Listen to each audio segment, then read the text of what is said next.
there was no music censorship.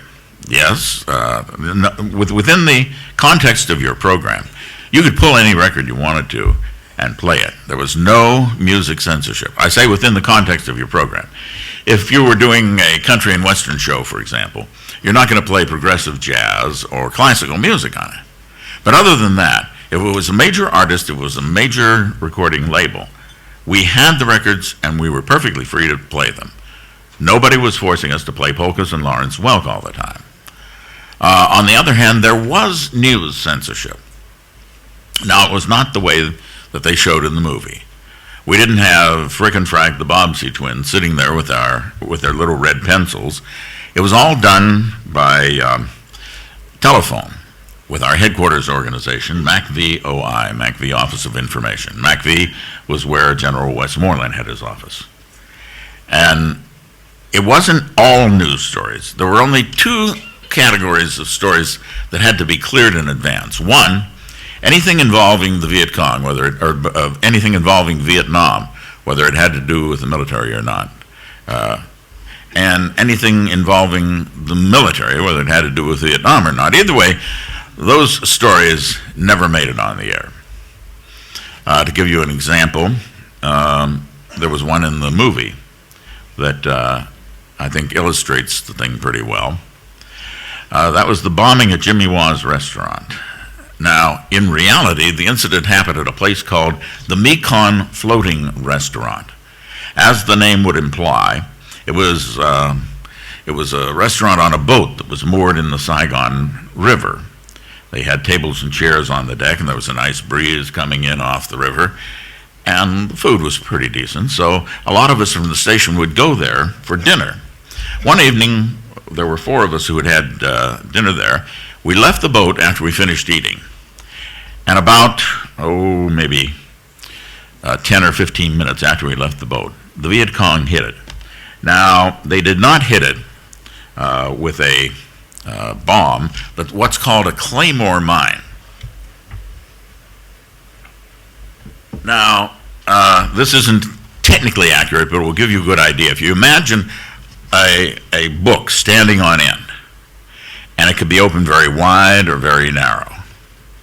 And depending upon the way it's set up, it could be a very wide spray or a narrow spray of shrapnel that it goes out when it explodes. Well, on this particular evening, as I said, the Viet Cong hit it with a wide spray of shrapnel from a claymore mine. And that break the side of the boat caused a lot of damage, but also caused severe panic. And just about a minute or two later, when everyone was frantically struggling to get ashore, they set off a very narrow claymore charge aimed directly at the gangplank. And that's the one that did the real carnage. Well, we had been hanging out in the area. We heard the sirens and the commotion. So we went back to see what was going on. When we got there, it was fairly obvious there wasn't too much that we could do other than get in the way. So we gathered what information we could, went back to the station, wrote it up. Then I called the duty officer at MACV and read it to him. He said, "Oh, no, we can't put that on the air." I said, "Why not, sir?" He said, "Well, we have no official word that it's happened." I said, "Well, I was there. I saw it." He said, "Yeah, but we don't know if anybody was injured." I said, "There was blood all over the place." He said, "Yeah, but it might have been superficial wounds. We don't know if anybody was seriously hurt."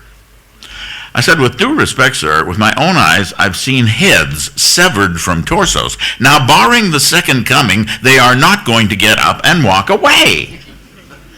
And we went round and round, and the final answer was, "Well, suppose we're wrong," whatever that means.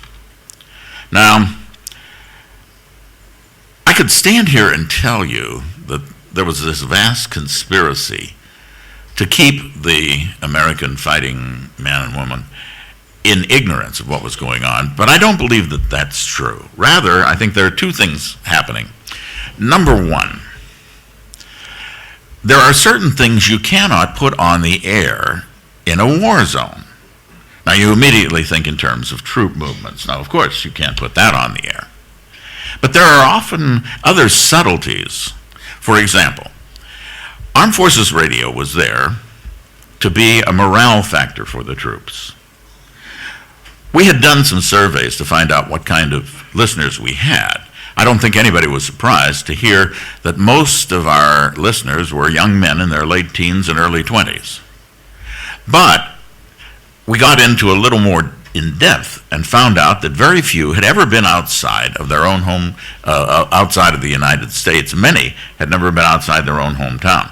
And the military had come along, quite literally, picked them up, took them halfway around the world, and dumped them into a totally alien environment. Not surprisingly, culture shock would set in with a vengeance. And it was our job, or as they like to say in the military, our mission. It was our mission to try and be an antidote to this homesickness by trying to give them something familiar to listen to. Well, for that reason, we decided that we were going to try to be, as much as possible, sounding like a stateside radio station. And so we would have all of the gimmicks that stateside stations in the mid-'60s were doing, twin spins and golden oldies and #1 song of the week, and we couldn't give prizes away, but we'd have little mock contests and promotions of one kind or another. Well, somewhere along the line, somebody realized or remembered that all radio stations back home gave weather forecasts. In Vietnam, though, you didn't need to give forecasts because there were only two possibilities: hot, and during the monsoon season, hot and wet. That was it. But form was more important than function. And so we set up a direct line to the weather station at Tan Son Nhut Air Base. And we started giving regular weather forecasts. In less than a week, we had to stop because we found out that the Viet Cong were using our forecasts to plan their operations. For example, if we said it was going to be overcast and cloudy, then they knew that we weren't going to be able to bring in air cover that morning. So there are some very important cases where you cannot put things on the air in a war zone. But there's something else going on that I came to think of as what I called the bureaucratic factor. That duty officer at MACV, when I called him that night with the news about the bombing at the Mekong restaurant, you had a junior officer, probably a captain there, as officer of the day. It was about 8 or 8:30 at night. There was nobody else around for him to pass the buck to. He had to make a decision. He had to make it then and there. And he knew very well that there would be no gold stars for bravery, no brownie points if he let me put it on the air. But if something went wrong, it was his neck on the line, not mine. Now, it doesn't take a rocket scientist to figure out in a situation like this that the safest course of action is, in the words of Nancy Reagan, just say no. And that's what they did, time after time.